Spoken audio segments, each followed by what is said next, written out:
I'm Amanda Price, 32 years old. 21 days ago, I nearly died on my bathroom floor while my mother chose Beyoncé over her grandson. The bleeding started without warning.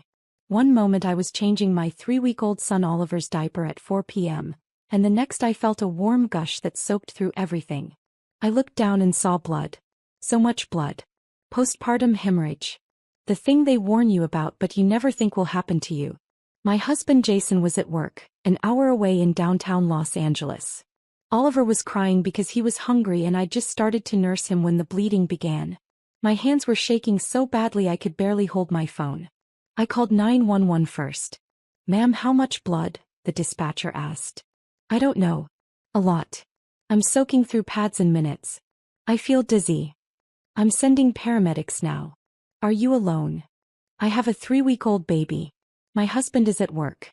I need..." The room spun. I grabbed the counter to stay upright. "Stay on the line with me. Is there anyone who can come stay with the baby while we transport you?" Oliver was screaming now. That newborn cry that goes straight through your heart. "I'll call my mother. She lives 20 minutes away. Call her now. I'll stay on the line." I put the dispatcher on speaker and called Mom with shaking fingers. She answered on the 4th ring. "Amanda? What is it?" "I'm at lunch with your sister." "Mom, I need help. I'm hemorrhaging. Postpartum bleeding. The paramedics are coming. I need you to come get Oliver. Right now." There was a pause. I could hear restaurant noise in the background. Laughter. Music. "Hemorrhaging? Are you sure you're not just having a heavy period? You know how you tend to panic about medical things." "Mom, I've soaked through 3 pads in 15 minutes. I'm dizzy. I can barely stand. This is an emergency." "Well, how long will it take?" "Your sister and I have plans tonight. We're seeing Beyoncé at the Forum. The tickets were $800 each." Actually laughed. A hysterical, disbelieving laugh. "Mom, I'm having a medical emergency. I need you to watch your grandson." "Amanda, I raced my kids already. You need to figure out yours. That's what being a mother means. Besides, we've had these tickets for months. Beyoncé's Renaissance tour. It's her last one. We can't miss it." "I'm bleeding out." "You're being dramatic. You're probably fine. Just lie down with your feet elevated. If it's still bad later, go to urgent care." The 911 dispatcher's voice cut in. "Ma'am, the paramedics are 3 minutes away." "Mom, did you hear that? The paramedics are almost here. I need you to come watch Oliver." "Amanda, I'm not canceling our plans because you're having a bad day. Call Jason. Call a friend. Hire a babysitter. You're an adult. Handle it." My sister's voice in the background. "Is Amanda okay?" Mom to her. "She's fine. Just being overdramatic about some bleeding. You know how she is." Then to me, "We have to go. Our appetizers are here. Feel better, honey." She hung up. I stared at my phone, blood pooling beneath me, my newborn son screaming, and my mother had just chosen Beyoncé tickets over my life. The dispatcher's voice was gentle. "Ma'am? Do you have anyone else?" "My husband. But he's an hour away. Call him. The paramedics are arriving now." The paramedics, 2 men in their 40s, found me on the bathroom floor, Oliver in his bassinet nearby, still crying. "How much blood have you lost?" the first paramedic asked, already checking my vitals. "I don't know. A lot. I'm 3 weeks postpartum. The bleeding just started an hour ago. Blood pressure is 80/50. Pulse is 140. She's going into shock." He looked at his partner. "We need to move fast." They started in 4 while I called Jason. "Babe, I'm leaving right now," he said when I explained. His voice was tight with fear. "I'll be there as fast as I can." "Oliver." "I'll call my mom. She's closer. She'll be there in 30 minutes. The paramedics need to leave now. Then we find someone to ride with you in the ambulance with Oliver, or we call emergency childcare. Amanda will figure it out. Just focus on staying conscious." The second paramedic was already on his phone. "I'm calling our pediatric transport unit. They can take the baby with you or arrange immediate care." But I remembered something. A card my doula had given me at my baby shower. Emergency newborn services, because new mothers shouldn't have to choose. "There's a service," I said. "In my hospital bag. A card. Emergency newborn care." One of the paramedics found it and called while they loaded me onto the gurney. A woman answered immediately. Emergency newborn services, this is Rachel. I need immediate help, I said, my voice weak. Postpartum hemorrhage. 3-week-old baby. No family available. I'm being transported to Cedars-Sinai.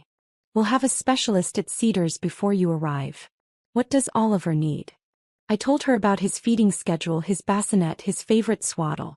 She took notes calmly, professionally, like this was routine. Our specialist Jennifer is 15 minutes from Cedars. She's a postpartum doula and pediatric nurse. She'll meet the ambulance, take Oliver, and care for him until your husband or mother-in-law arrives. Our emergency rate is $150 per hour with a 4-hour minimum. Whatever it costs. Just please take care of my baby. Amanda, your son is going to be fine. You focus on getting to the hospital. We've got Oliver.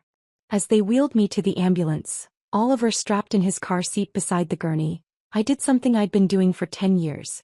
Something I'd kept secret from Jason until 2 years ago. Something that had cost me everything and given me nothing in return. I opened my banking app with blood-stained, shaking hands. There was the automatic transfer I'd set up when I was 22 years old and got my first job out of college. $5,000. Every month. On the first. For 10 years. It started when my parents mentioned they were struggling after Dad's business partner embezzled from their company. When Mom said they might lose their house. When my older sister Christina was in grad school and they were stretched thin. Just temporarily, Dad had said. Just until we recover from the losses. 10 years later, the temporary help had become permanent. Dad had recovered. The business was thriving. Christina had graduated and was making 6 figures. But I'd kept sending money because they'd never said to stop. Because I thought that's what good daughters did. $5,000 a month. 12 months a year. 10 years. $600,000. $600,000 to parents who wouldn't drive 20 minutes to watch their grandson while I bled to death. My blood pressure was dropping. The paramedic was talking to the hospital, his voice urgent. With the last of my strength, I canceled the automatic transfer. Then I set up a new one. $5,000 per month to a trust account for Oliver. For his future. For college. For whatever he needed. The money my mother valued more than my life would now go to the grandson she couldn't be bothered to protect. Ma'am, stay with us, the paramedic said. We're almost there. Everything went gray at the edges. If you're genuinely enjoying this story, a quick like would mean the world. It helps me keep creating these stories. I woke up in the ICU with Jason holding my hand and crying. Hey, I whispered. My throat was raw from the breathing tube they'd removed. Oh, thank God. He kissed my forehead, my cheeks, my hands. You're okay. You're going to be okay. Oliver. With Jennifer, the specialist. He's amazing. My mom is on her way from San Diego. She'll be here in an hour. He wiped his eyes. Amanda, you almost died. You lost 3 liters of blood. They had to do emergency surgery. You had retained placental tissue that was causing the hemorrhage. The baby is perfect. Safe. Federal Jennifer sent me pictures. Look. He showed me his phone. Oliver, swaddled in his favorite blanket, sleeping peacefully in a professional-grade bassinet. Jennifer had set up a whole mobile nursery in a private room at the hospital. She's been with him for 6 hours, Jason said. She won't leave until family gets here. She's been pumping for you, bottle feeding him, doing skin to skin. Amanda, this stranger has done more for our son in 6 hours than your mother. He stopped. His face went dark. What did your mom say when you called her? I told him everything. The lunch. The Beyoncé tickets. The I raced my kids comment. The accusation that I was being dramatic. Jason stood up so fast his chair fell over. She said what? Jason. She told you to figure it out? While you were hemorrhaging. While her 3-week-old grandson needed help. His voice was rising. Where is she? Is she here? I don't know. I don't care. I care. I care a lot. He pulled out his phone. I'm calling her right now. Jason, don't. But he was already dialing. It rang twice before my mother answered. Jason, how's Amanda? We've been so worried. The concert just ended and we saw your messages. Jason's voice was ice. You've been worried? You've been at a Beyoncé concert for the past 4 hours while Amanda had emergency surgery to save her life. Emergency surgery? Jason, you're exaggerating. Amanda said she had some bleeding. That's normal postpartum. 3 liters of blood, Patricia. She lost 3 liters of blood. Her blood pressure was 80/50 when the paramedics arrived. He went into shock. She could have died. Silence. Well, how are we supposed to know it was that serious? Amanda's always been dramatic about medical issues. She told you she was hemorrhaging. She told you the paramedics were coming. She begged you to watch Oliver. Jason was shaking with rage. And you said no because you had concert tickets. Those tickets were very expensive. We couldn't just. I don't give a damn about your concert tickets. Your daughter almost died. Your grandson was left with strangers because his own grandmother couldn't be bothered. That's not fair. We came as soon as the concert ended. 4 hours later. Amanda was already in surgery. We'd already hired emergency care.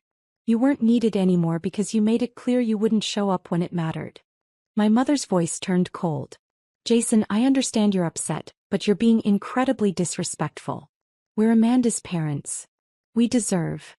You deserve nothing. You lost that privilege when you chose entertainment over your daughter's life. He hung up. Then he did something I'll never forget. He blocked her number. Then Christina's. Then my father's. They're not visiting, he said flatly. They're not meeting Oliver again until you decide. If you decide that you want them in his life. But right now they don't get access to you or our son. I should have argued. Should have said that was too extreme. But all I felt was relief. Dr. Morrison, the OB who'd performed my emergency surgery, came in an hour later. She was in her 50s with kind eyes and no-nonsense energy. Amanda, you're very lucky. Another 30 minutes and we would have been doing a hysterectomy or worse. She sat down. You had significant retained placental tissue.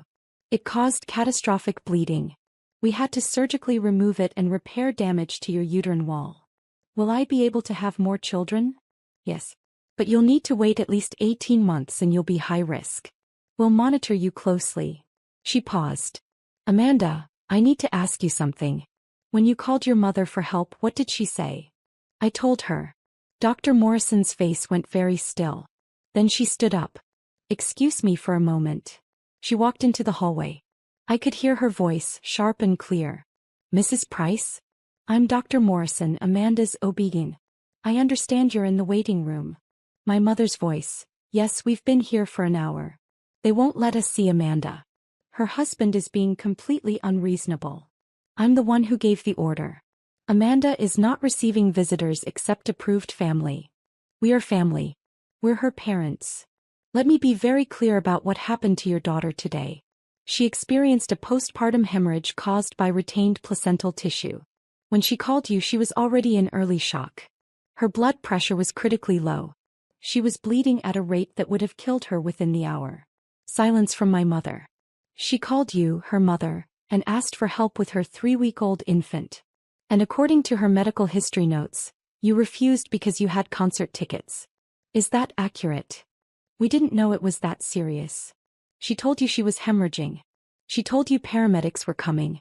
What part of that didn't sound serious? Amanda tends to exaggerate. Stop. Dr. Morrison's voice could have cut glass. Your daughter almost died today. She lost half her blood volume.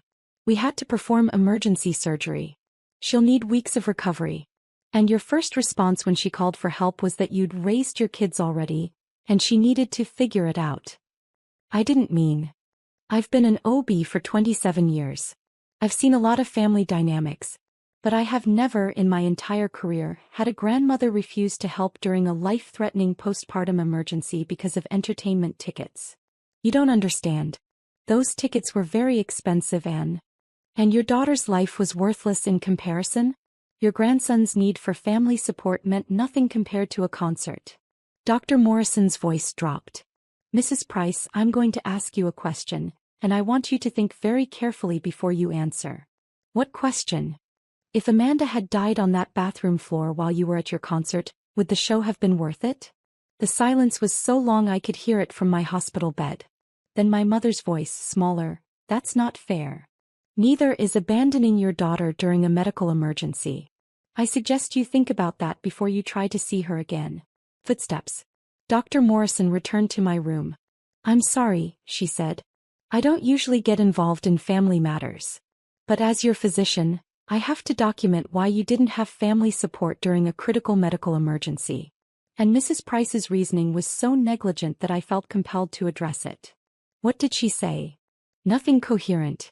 She left the hospital about 30 seconds after I asked her my question. What question?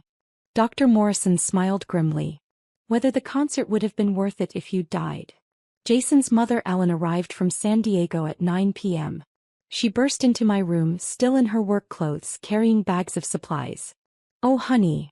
She hugged me carefully, avoiding the 4 lines. I came as fast as I could. I brought everything. Nursing pads, comfortable pajamas, those mesh underwear from the hospital, nipple cream, everything. You didn't have to. Of course I did. Your family. He turned to Jason. Where's my grandson? With Jennifer in the family room. She's been incredible. Ellen went to meet Oliver and came back 20 minutes later with him in her arms, tears streaming down her face. He's perfect. Absolutely perfect. She looked at me. Jennifer briefed me on his whole routine. She's been keeping detailed notes. Amanda, this woman is a saint. Jennifer, the emergency care specialist, came in to say goodbye. She was in her 40s, calm and competent. Oliver is all set, she said. I've left detailed notes for Ellen. He's been fed, changed, and he's had plenty of cuddles. You did great today, Amanda. You made the hard calls when it mattered. Thank you. I don't know how to. You already did. You protected your baby when you were literally bleeding out. That's what mothers do. She paused. The bill for my services will be sent to your insurance. Most cover emergency postpartum care. But even if they don't, you made the right call. After she left, Ellen settled into the chair with Oliver. I'm staying as long as you need me. I took family leave from work. I can be here for 2 weeks. Ellen, you don't have to. I want to. I'm his grandmother. This is what grandmothers do. She looked at me steadily. Jason told me what Patricia said. What she did. I looked away. Amanda, I need you to hear this. What she did was unforgivable. Not just refusing to help. That would be bad enough. But the reasoning. The dismissiveness. The cruelty of telling you to figure it out while you were in crisis. Ellen's voice was firm. That's not normal. That's not okay. And you don't owe her forgiveness. She's my mother. DNA doesn't obligate you to accept abuse. And make no mistake, what she did was abusive. 3 days later I was discharged. Ellen had transformed our house into a postpartum recovery haven. She'd meal prepped for 2 weeks, set up a nursing station, organized all of Oliver's supplies, and created a schedule that let me rest. You focus on healing and bonding with Oliver, she said. I'll handle everything else. My mother called 17 times the first day I was home. I didn't answer. On day 4 a letter arrived. Handwritten from my mother. Amanda, I don't understand why you're shutting us out like this. We're your parents. We love you. We came to the hospital as soon as we could. Dr. Morrison was incredibly rude to me. She had no right to speak to me that way. I'm considering filing a complaint. The concert situation is being blown completely out of proportion. Yes, we had tickets. Yes, they were expensive. But we would have left if we'd known it was truly serious. You didn't make it sound that urgent. I think you're letting Jason and his mother poison you against us. Ellen has always been jealous of our relationship with you. She's turning you against your own family. We need to talk about the money situation too. We just realized the monthly transfer stopped. We're assuming it's a banking error, but we need you to check on it. We have bills due.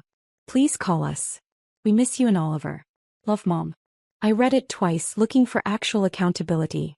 For understanding. For a real apology. All I found was deflection, blame, and a demand for money. I wrote back. You're right that Dr. Morrison was harsh. She was harsh because you told your hemorrhaging daughter to figure it out, because you had concert tickets.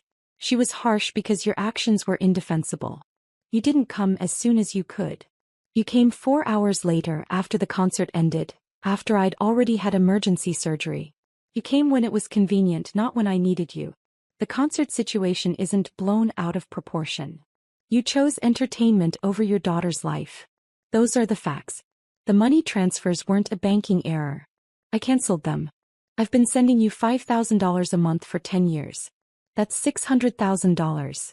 You never once thanked me. Never once asked if I could afford it. Never once acknowledged where it came from. And when I nearly died, when I begged for help with your grandson, you said you'd raised your kids already, and I needed to figure it out. That money now goes to Oliver. The grandson you abandoned. The child you couldn't protect for even 4 hours. Don't contact me again unless you're ready to take real accountability. Not excuses. Not blame.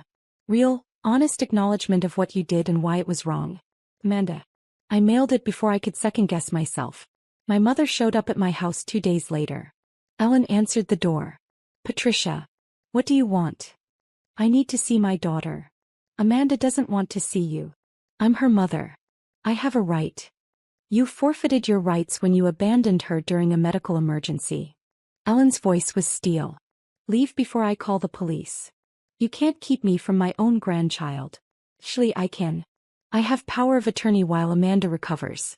And she's made it very clear she doesn't want you here. I was listening from the bedroom holding Oliver. My mother's voice rose.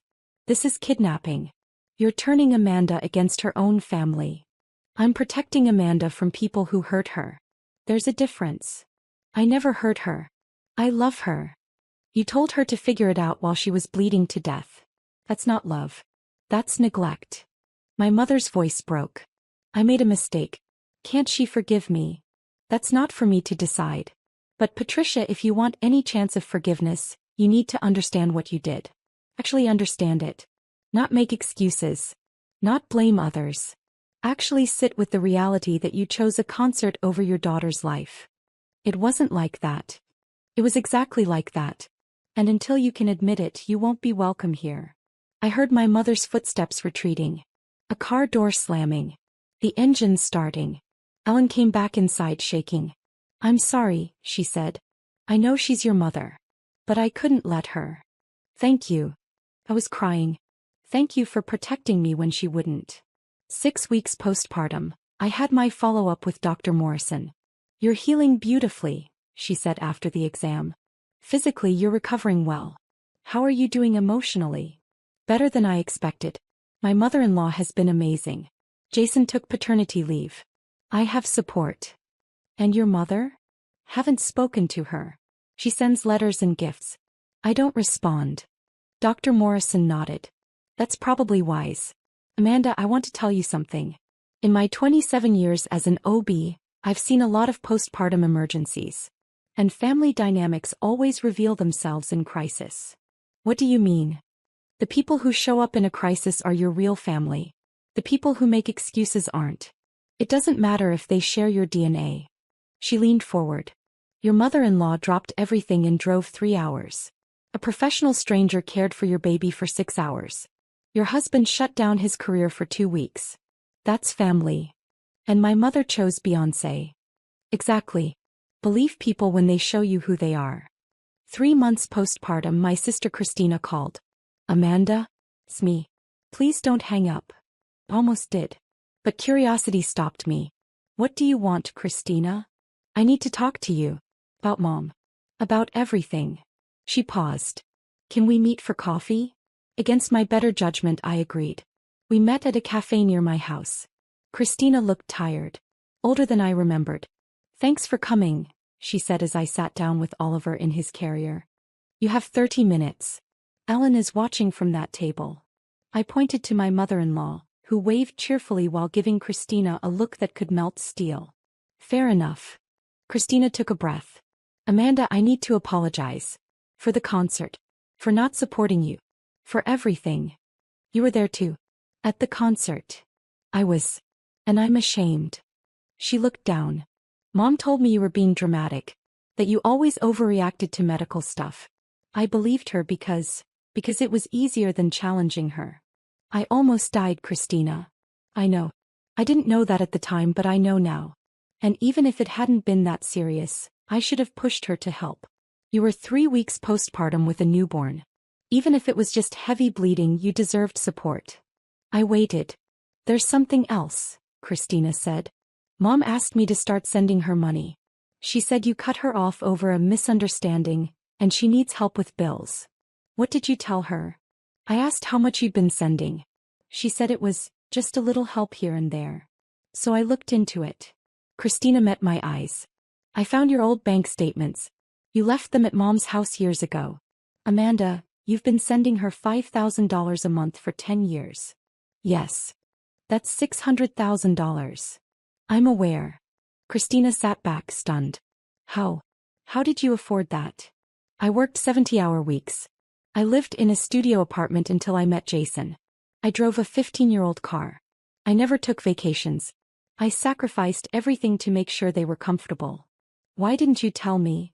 Because every time I tried to talk about money or family responsibility, Mom would say you were in grad school or just starting your career or had student loans. You were always exempt from helping. I've been making 6 figures for 5 years. I know.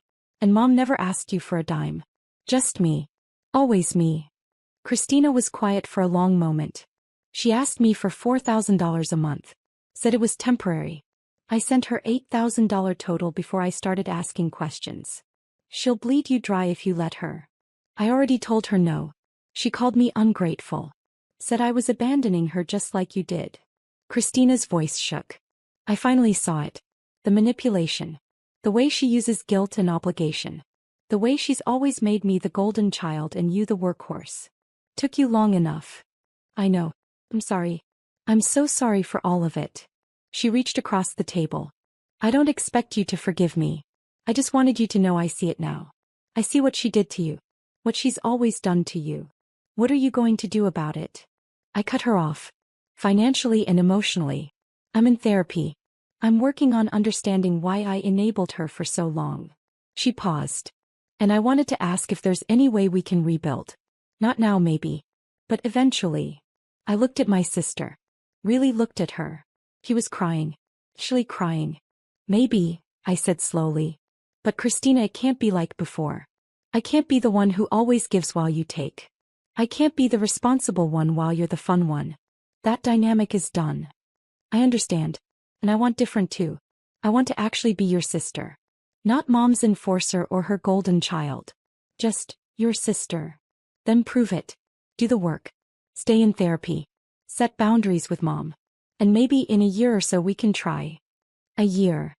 You had 32 years of preferential treatment. You can wait a year. She nodded, wiping her eyes. Fair enough. 6 months postpartum, I got a certified letter from my parents' attorney. They were suing me for breach of financial support agreement and grandparent alienation. I called our family lawyer immediately. Richard Chin had handled our house purchase and wills.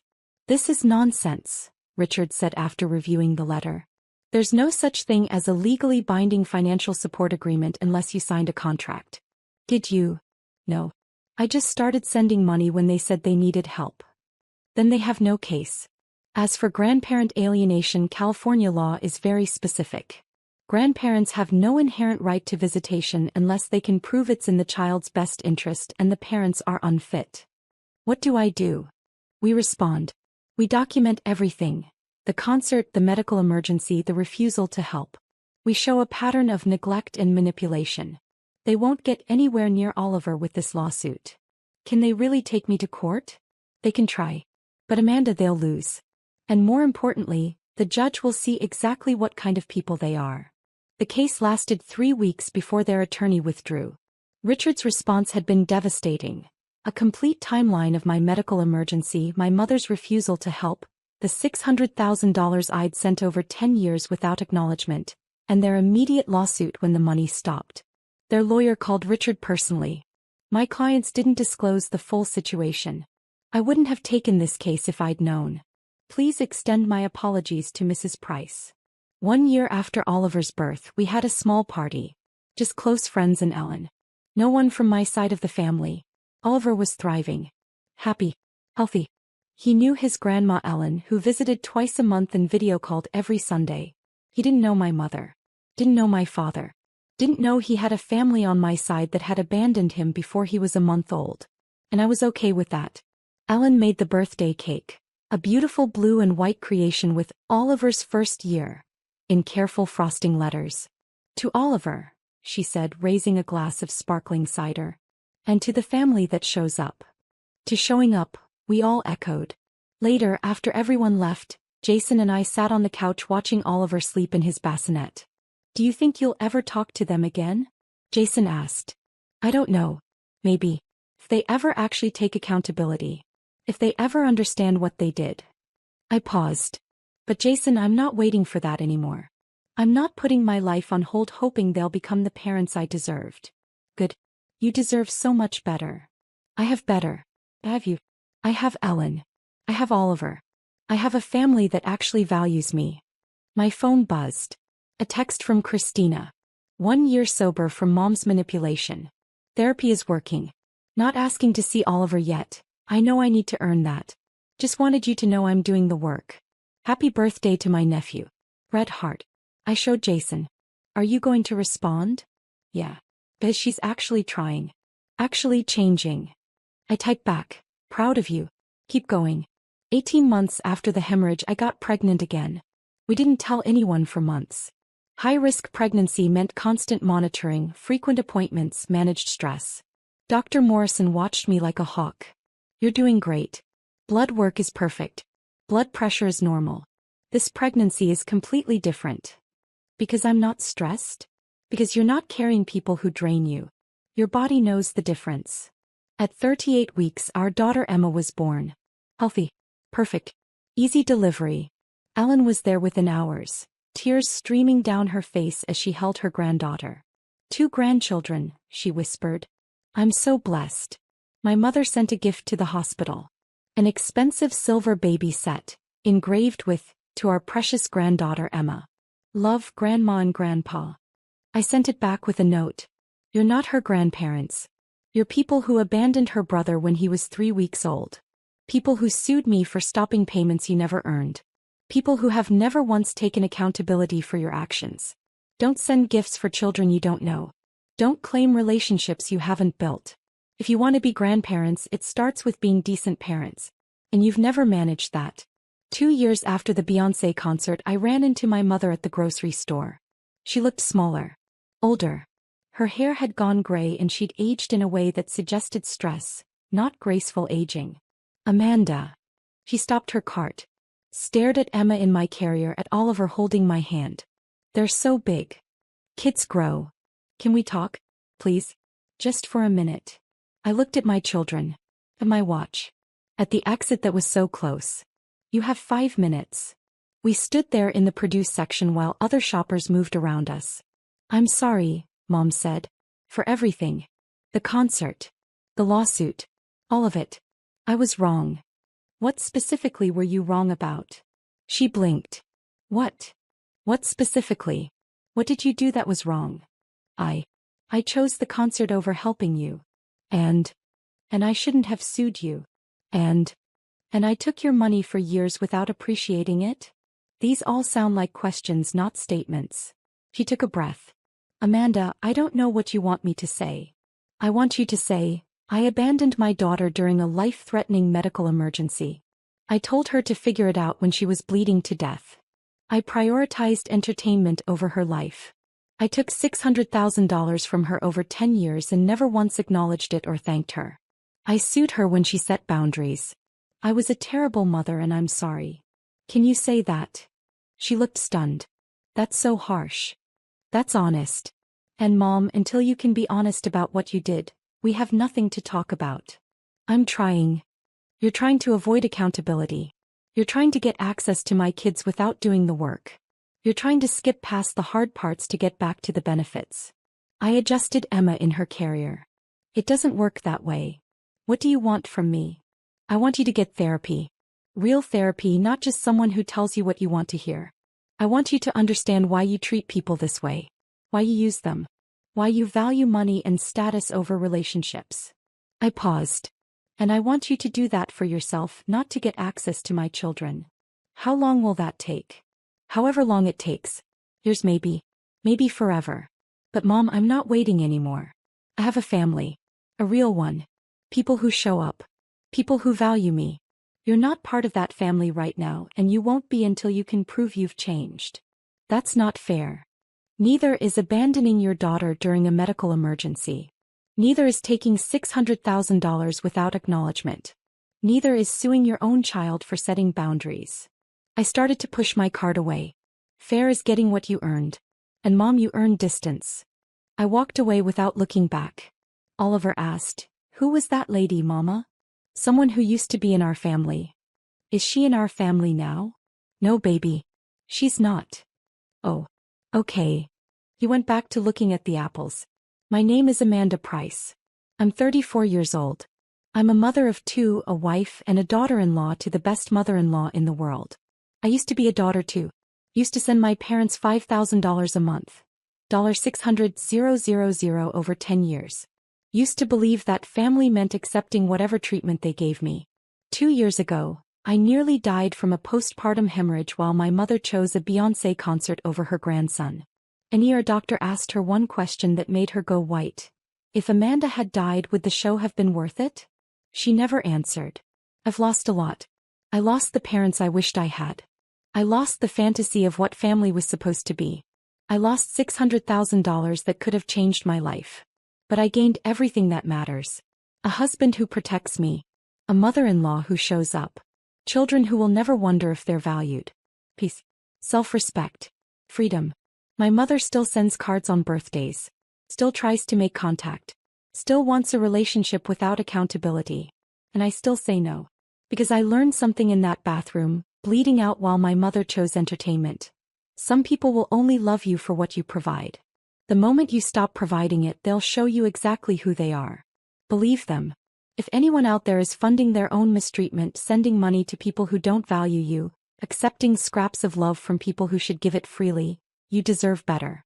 You deserve people who would drive 3 hours in the middle of the night. People who would cancel concerts for your emergencies. People who would fly across the country without being asked. You deserve family that shows up. And if your DNA family won't be that, build a chosen family that will. Because at the end of the day, family isn't who shares your blood. Family is who shows up when you're bleeding. Drop a comment and let me know where you're listening from. And if you've walked away from family members who treated you like an ATM, you're not alone. We're all building better families, one boundary at a time.